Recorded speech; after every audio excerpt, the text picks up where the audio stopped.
عرفانا بالوفاء وأهله للذين لبوا الدعوة للمشاركة معنا في هذه الليلة رغم بعد المسافات، يسرنا أن نرحب بالدكتور مرزوق الشرفات من الأردن الشقيق بلد النشامة، الذي نستأذنه لإلقاء كلمته مشكورا. السلام عليكم ورحمة الله وبركاته. أعوذ بالله السميع العليم من الشيطان الرجيم. بسم الله الرحمن الرحيم.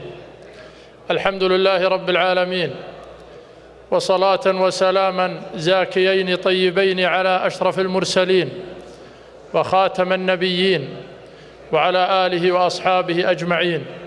الحمد لله حمدا سرمدا أبدا، ما أضحك الغيث وجه الأرض حين جرى، حمدا كثيرا به أرقى لحضرته، على منابر أنس أبلغ الوطر. ثم الصلاة على ختم النبوة من إذا تقدم كان الأولون وراء.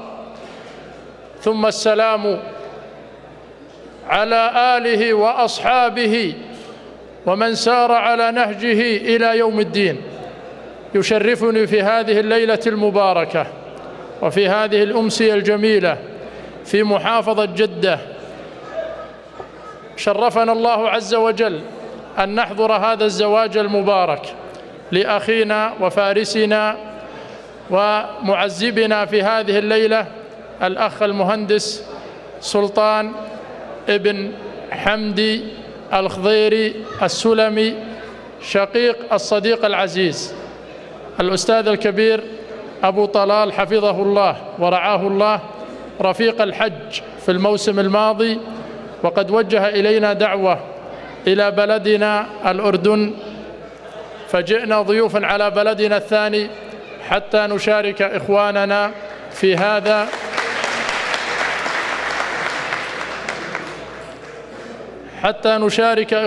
في هذا الحفل المهيب، وفي هذه الليلة التي إن نسيت شيئا فلن أنساها ما حييت، ليلة مباركة وكأني في المفرق في البادية الشمالية بين أهلي وإخواني والله، في هذا البلد المبارك، بلد الإسلام والمسلمين ومهبط الوحيين الشريفين التي نفاخر بها الدنيا. إن كان أمن الأوطان مطلب مواطنيه فإن أمن السعودية مطلبنا جميعا، فهناك فريضة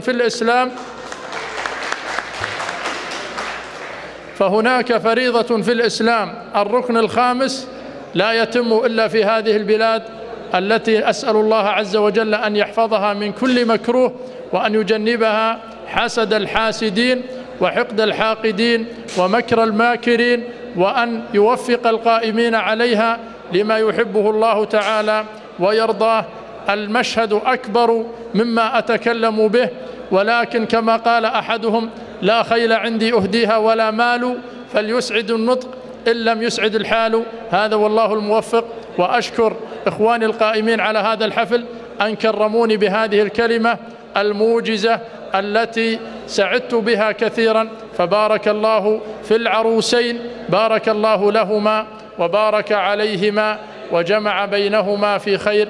اللهم ارزقهم الذرية الصالحة والحياة السعيدة والعمر المديد، وصلى الله على محمد وعلى آله وأصحابه أجمعين، والسلام عليكم ورحمة الله. بيض الله وجهك وما حبيت لمن حبيك. مرحبا بك.